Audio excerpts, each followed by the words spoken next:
Ganda. Sino nag-contact lens sa'yo, guys? Si Tito Roma. Hello mga inay, mag-eyebrow tutorial tayo based on real time. Yung hindi naka-time-lapse, bawasan muna natin at shape ang kilay. Usually pag nagkikilay ako, nag-start ako sa hulihan. Sa my arch. I-magnify ko lang para kitang-kita yung pag-drawing ko ng kilay. So as you can see, na pag nagkikilay talaga ako, nag-i-start talaga ako sa my arch area. I-define ko muna yung shape. Magsimula tayo dito sa may bandang ilalim.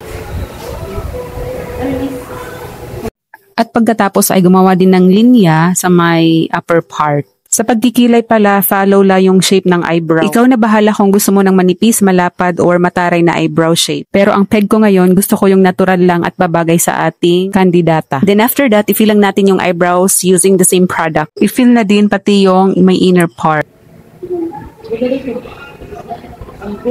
Liquid lang yan.